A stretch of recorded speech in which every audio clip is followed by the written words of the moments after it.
going to be tearing down this old 350. It came out of a 70 Blazer I have. It was not the original engine. I know that because I ran the numbers. The VIN number doesn't match, but also the block says it was, the truck was a 70 Blazer. This block says it came in 76 Chevelles and also some full size, but it is on multiple websites. It did come back as a 350. So if it's other than a 350, I'll be just as surprised as you guys. It has a cast iron quadrajet 4-barrel intake. Had some trouble with the intake bolts. These four actually on the inside on the small block Chevy. The bigger carburetor you put on, the bigger the carb flange gets, and it's hard to get a socket on there. If you're thinking, you'll use your ratcheting wrenches, which is what I should have done. But this one over here, I'm glad I didn't start taking video, because that one bolt took me about 15 minutes. It's rounded off. So long story short, I used a 14mm wrench instead of the 9/16, and that grabbed right a hold of it. Little advice: whenever you're yard sales, garage sales, if you see junk wrenches laying around, even if they're crap, even if they're Chinese, Taiwan, whatever, go ahead and buy them up for $1/4 a piece if you see them. If you have to, I didn't have to this time, but if you have to, you can take a size smaller wrench, like for example my 9/16 bolt, 14mm will fit right on it. But sometimes you can get a wrench that's just slightly too small and hammer it on. That ruins the bolt and the wrench. But if you paid $1/4 for the wrench, you can replace the bolt cheaply enough, throw the wrench away after you're done. I thought that's what I was going to do, but I didn't. So I've had the valve covers off this engine before. It doesn't surprise me that it was low on oil, because the heads are just, there go my turkeys. The heads are just full of sludge. So someone did not take care of this engine, at least in the last years of its life.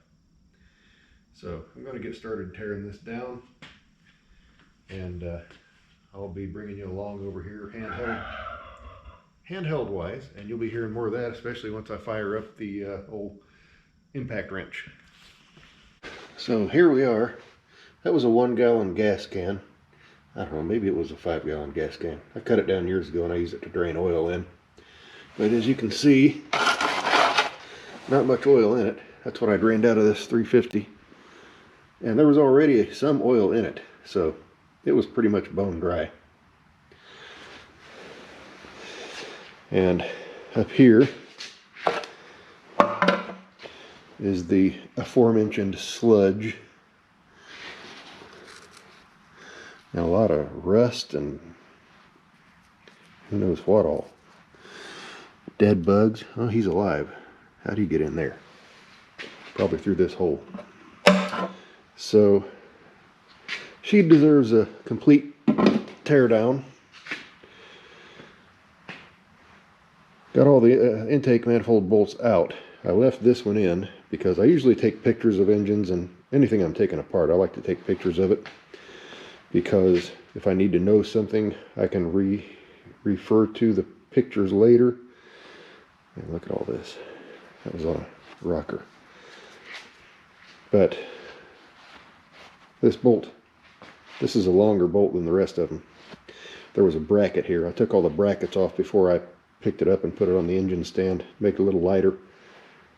That way I'm a little less nervous picking it up. I like to take as much weight off as I can. Anyway, I would normally take a picture of this bolt to remind me later on for reassembly that there's supposed to be a longer bolt in here for a bracket. But this video is going to serve that purpose. So, future Kevin, pay attention. That's a longer bolt. Alright, so I'm going to go ahead and yank that last bolt out.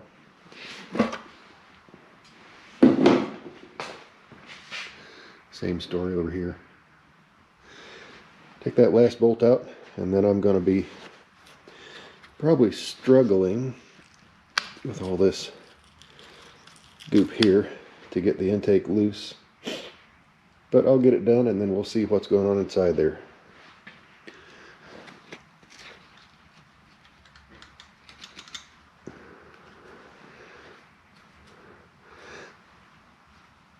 Most of the push rods are moving pretty freely.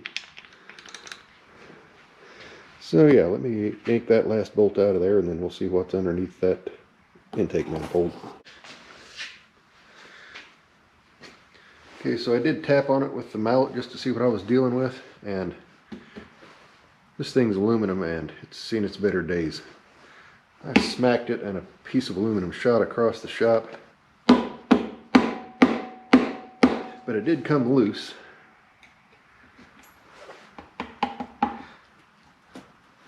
So it looks like I can just grab it and lift it up off of there now without too much fuss.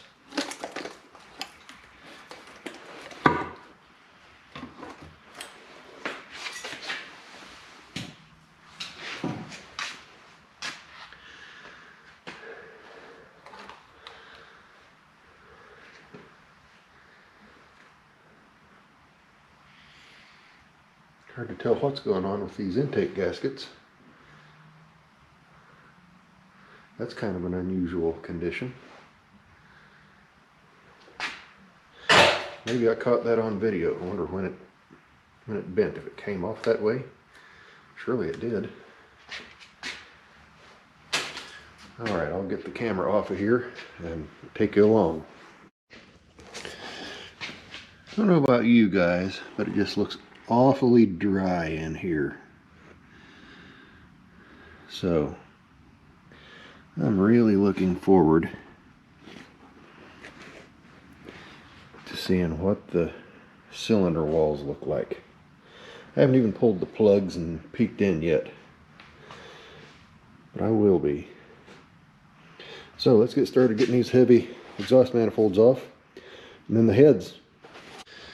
Every bolt on this engine has either been frighteningly loose or tightened with torque of biblical proportions. All of the outside bolts on the intake manifold were just unbelievably tight. The ones on the inside were, well, you can only get to the ones on the inside with the wrench like I was showing you. So even though they're harder to get to, they're also harder to tighten. So they weren't too bad, except for the one that rounded off. But here I've already tried my first bolt on the exhaust manifold and rounded it right off. They're 9/16, that's what I tried. Rounded off so bad that I had to skip the 14mm and go straight to a 13.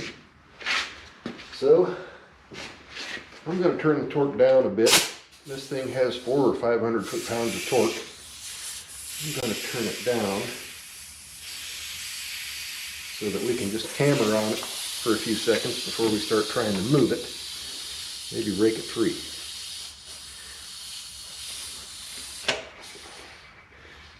Cross your fingers.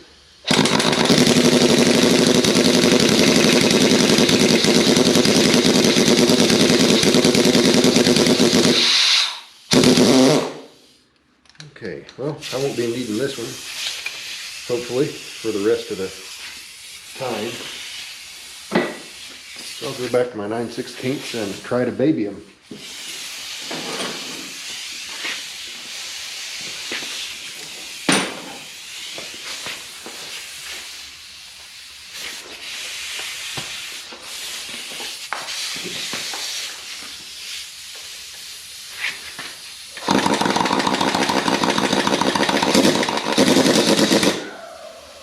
And that one's loose.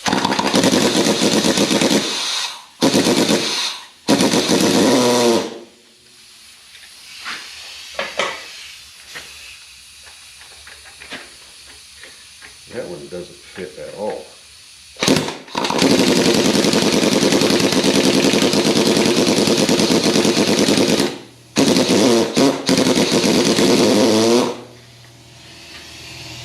You can tell I'm in the back barn.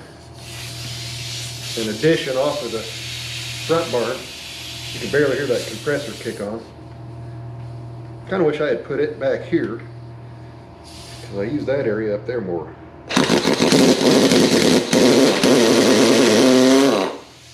That one's going to round off.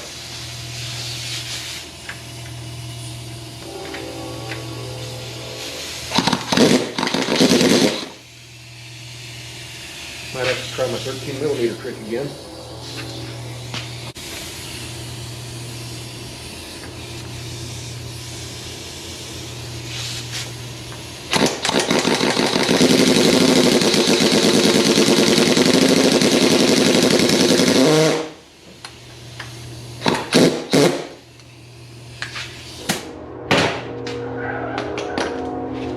Turkeys like trains too.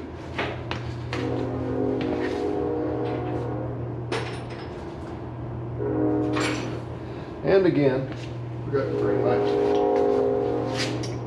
ratcheting wrenches. But I think this is going to work.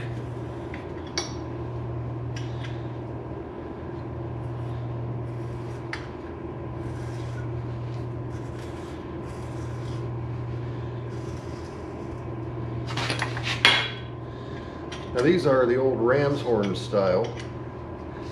There are some that are more valuable than others. I'm not sure which ones I've got. Look at all that rust come out of there.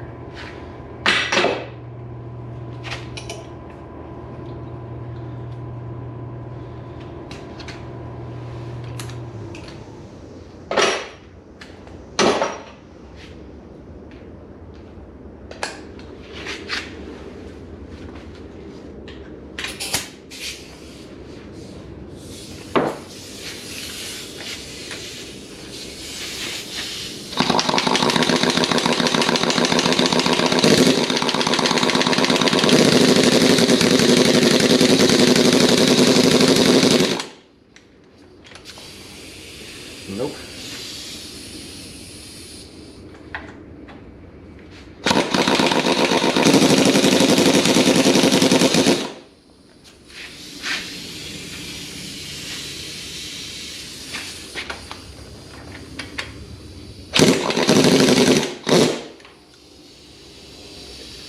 Try a 1/2 inch on that one too.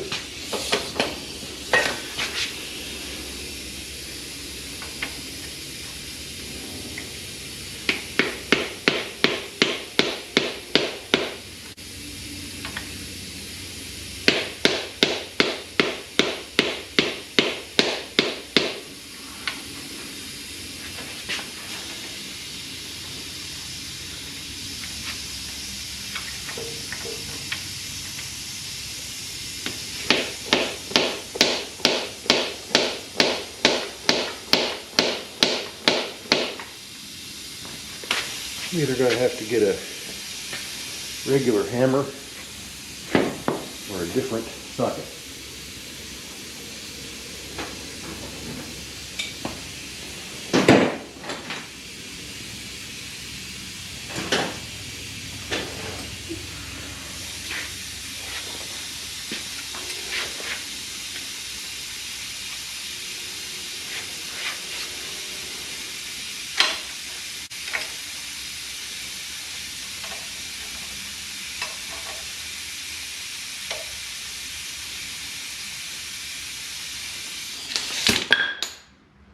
I believe the problem is these bolts have just rusted to the point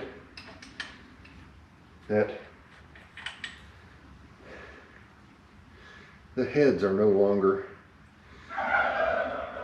the original 9/16.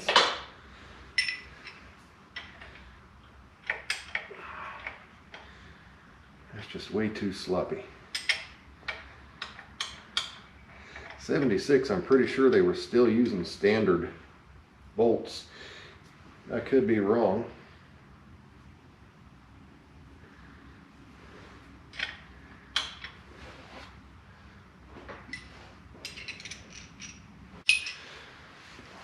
Better come up with a plan C. Okay, I did go ahead and pull that other bolt out of that 13mm socket so that I can try that trick again.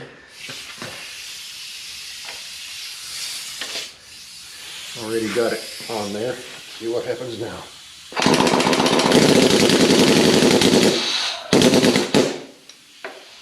That's what I want to see.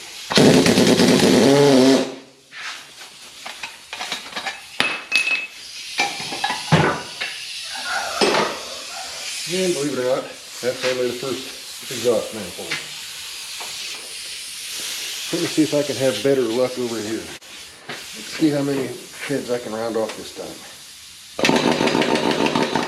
Didn't even start. Wait a minute, maybe it was loose. You got a loose washer? Maybe that one was just loose. Yep. You won't get that lucky 6 times though.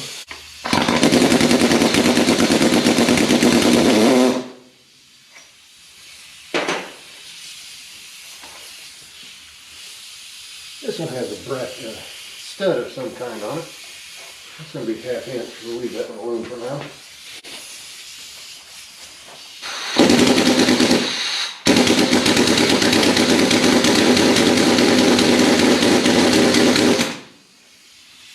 Nope. No dice.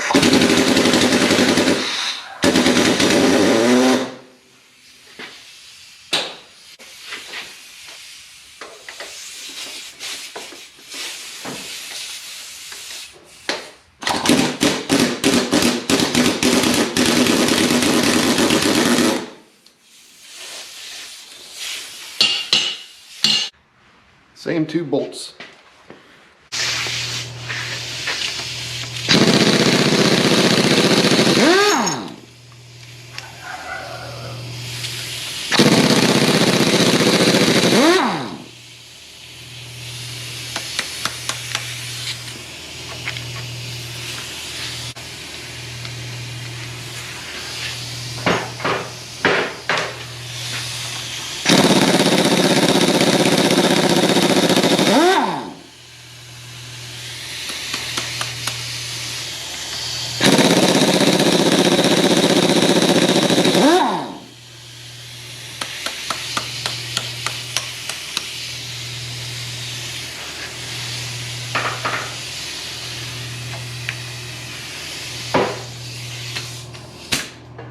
Now normally I would get a box and put some holes in it and mark the location of all of the push rods and rocker arms, but this engine was in such bad shape I don't think I want to reuse.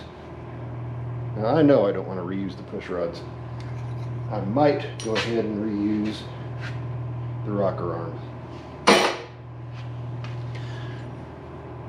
Set of push rods aren't that expensive.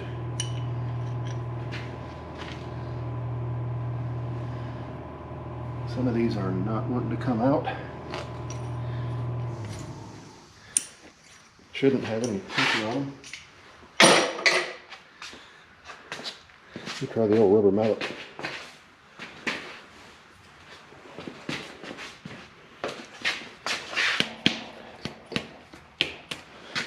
Not reusing them, so not worried about bending them.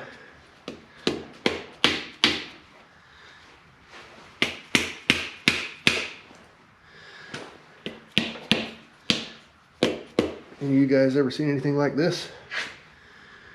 Guess I'll have to pull the head off to figure out what's going on down there. Now this is a big no-no. Standard hand tool socket on an impact, but I'm not making another trip around to the front of the barn.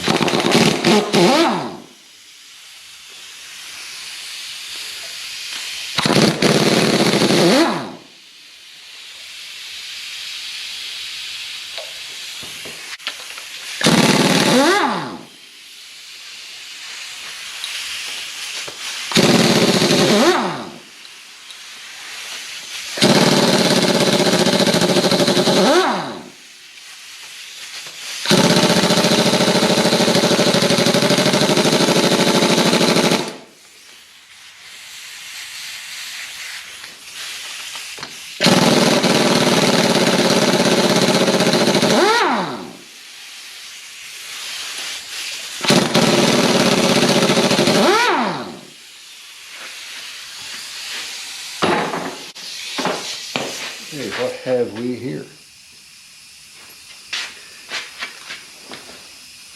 Did I get them all? No. It's dark back here.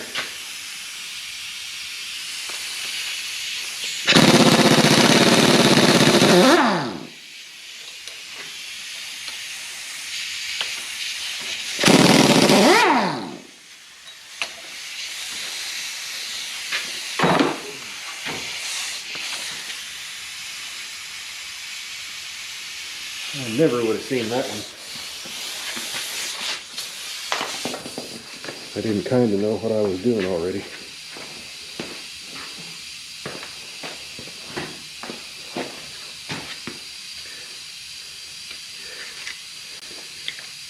These two on the ends, two middle ones on the ends, are just packed with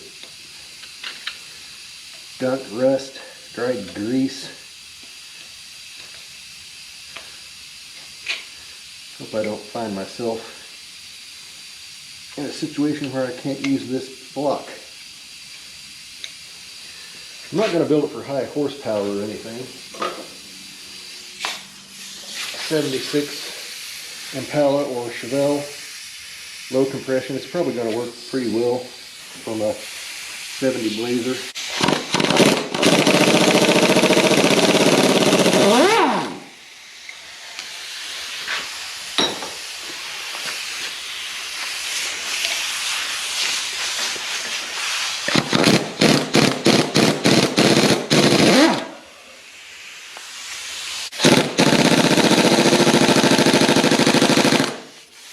Last bolt is going to be the hardest one.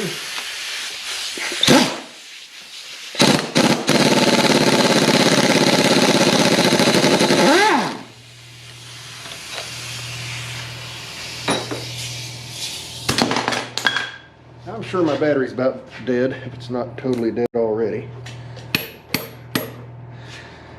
So I'm probably going to end this video for now.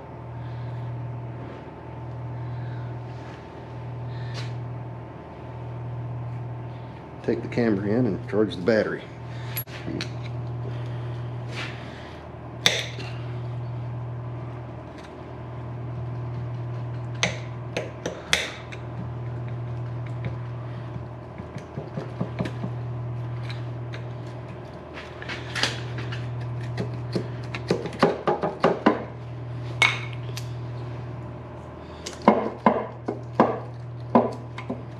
There's that push rod.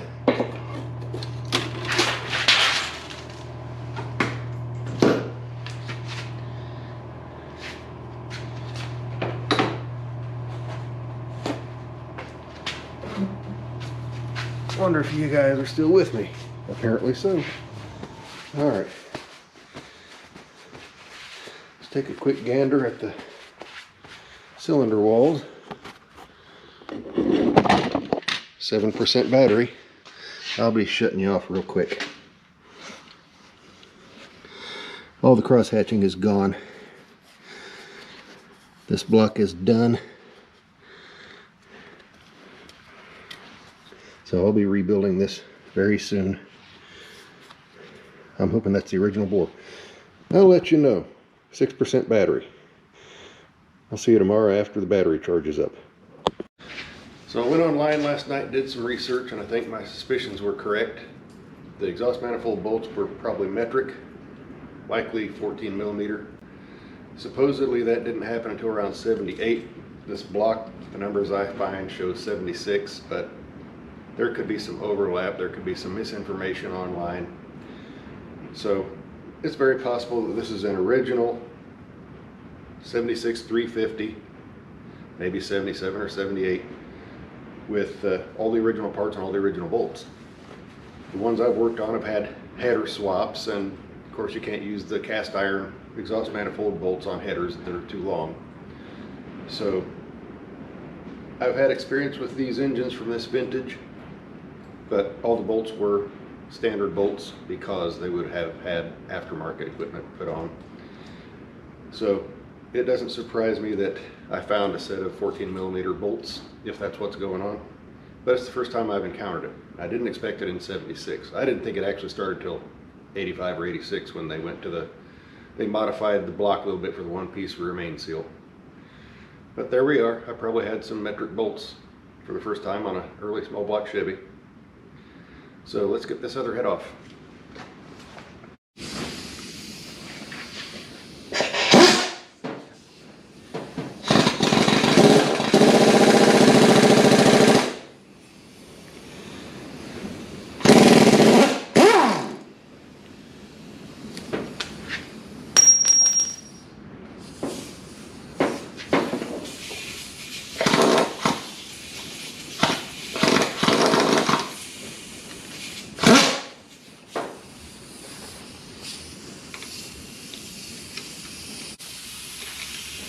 Very dark back here, very hard to see.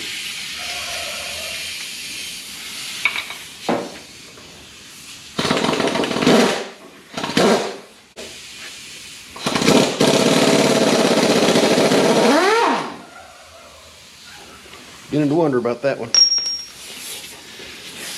So.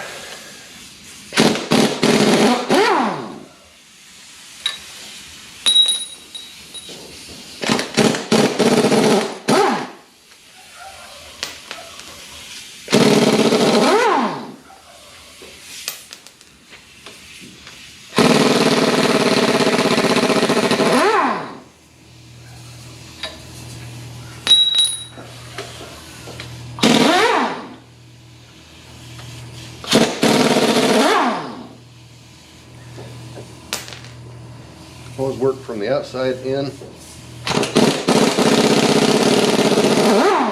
There is a specific pattern for the tightening. That's more important than the loosening. You still want to try to go from the outside in.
Okay, so here's the other side.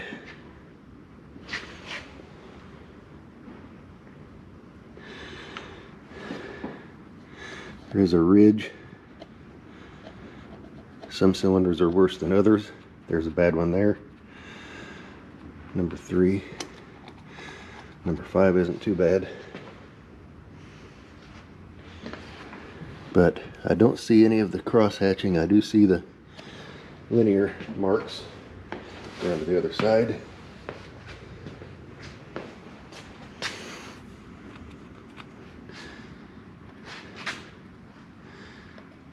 A little bit of a ridge there, not so much there. So I'm going to go get the bore gauge and measure the cylinders and see if it's ever been overbored. I'm guessing these are going to be GM pistons, original to this engine. We'll find out when I get back. Okay, so I'm gonna take you handheld here. Here's the dial bore gauge. The numbers we're going to be reading are the red numbers. Those are the numbers that get bigger the wider the gauge reads. The black numbers, I'm not sure why they would be necessary, but for measuring cylinder bores, I use the red numbers. Right now, the needle is almost on 35 thousandths. About 34 thousandths is where it's at. So this gauge, this end is set up to measure about 4 35 thousandths inches. But it will measure down to, don't know if I can compress it and hold the camera on it, but maybe I can.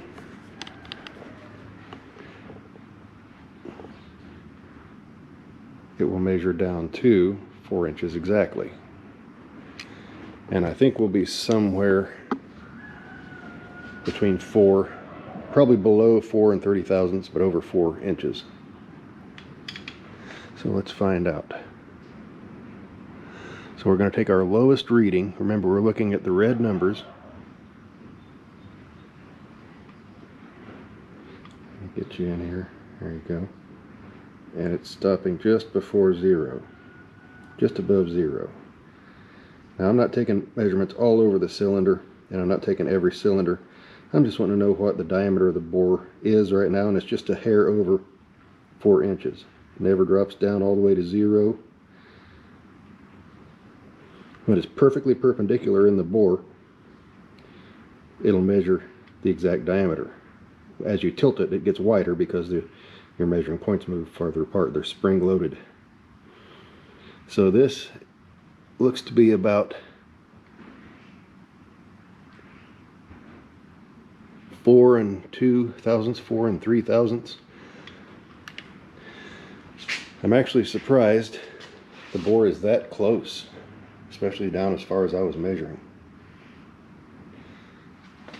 All the cross hatching is gone, but it does appear to be stock bore size, which reinforces my earlier suspicions that it's never been torn down. All the original fasteners were on it. That explains those 14mm exhaust manifold bolts.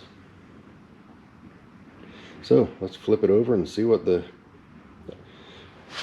I'm sure those are GM pistons now.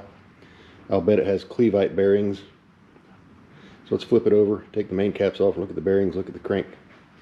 See if we have as little wear in that area as we do on the cylinders. So here we have the increasingly more common 4.5 quart small block Chevy oil pan. Never produced by GM, but produced in vast quantities by Chevy owners. So I'll be replacing that. I have a new one. Alright, let's take some main caps off.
Little rest and some scoring.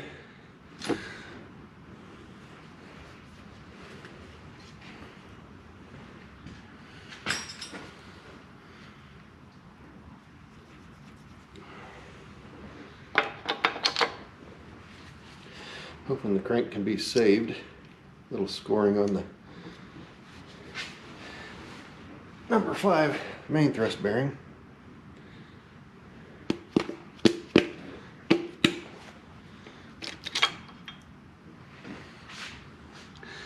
And that bearing came out still laying on the crankshaft. So we got to go in and fish it out.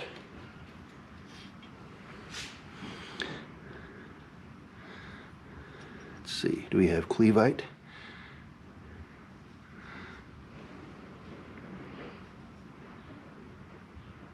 Can't really tell.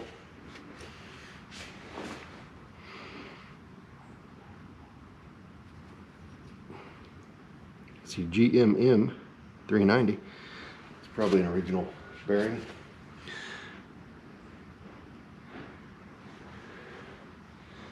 And more light scoring on the crankshaft. I might have to have the crankshaft turned quite a bit, and it might end up even needing a new crankshaft. That wouldn't be the best news in the world.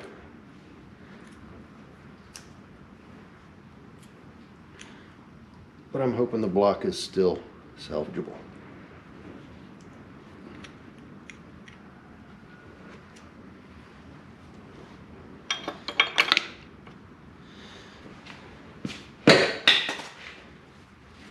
Go ahead and take a rod cap off.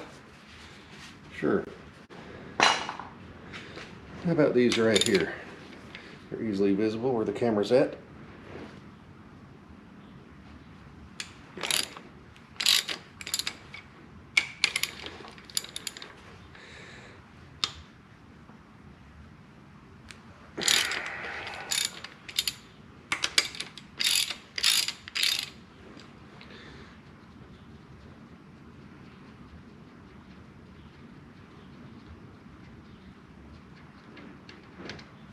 So we have studs and nuts rather than bolts.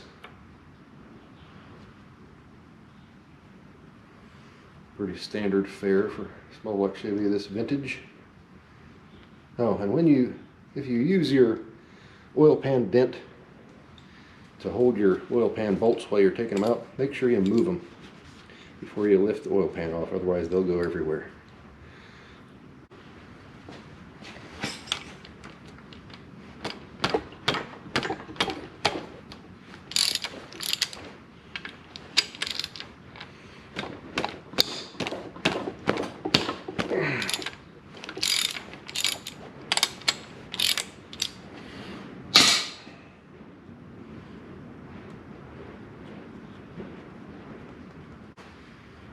This number 4 is coming.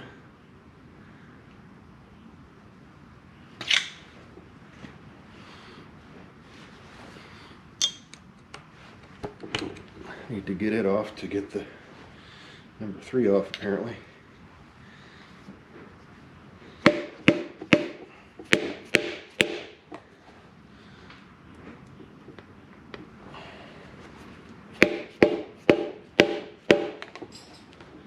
At least in my case.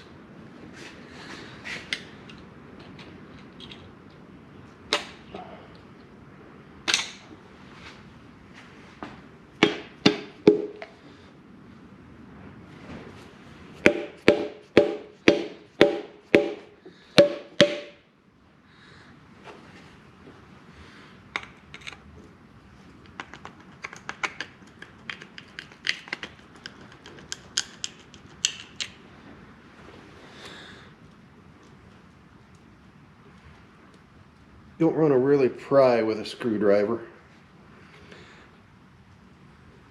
You can use some light pressure.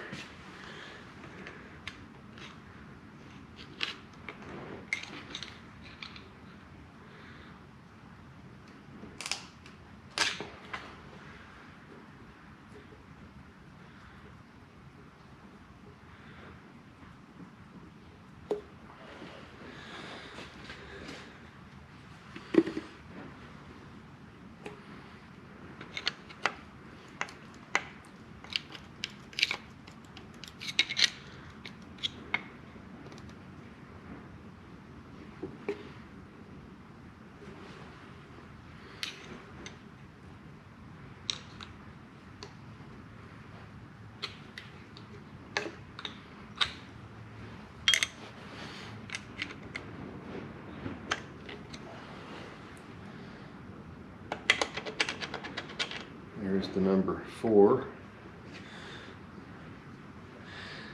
Again, some light scoring.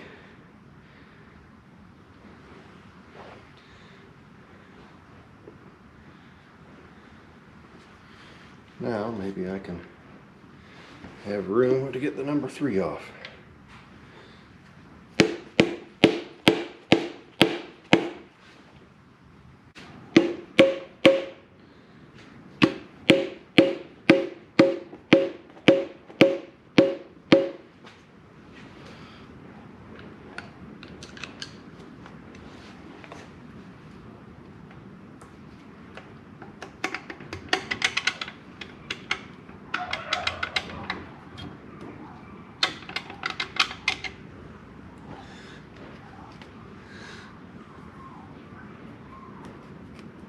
More light scoring, surprise, surprise.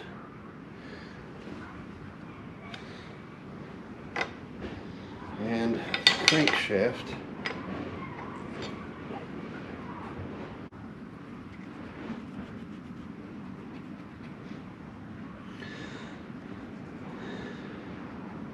Well, these 2 rod bearings appear to be, rod journals appear to be salvageable. Maybe I'll get lucky and I'll just need to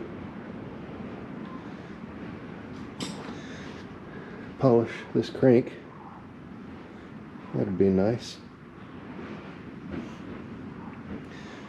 So, next I'll take the timing cover off, remove all of the rod bolts, take all the caps off,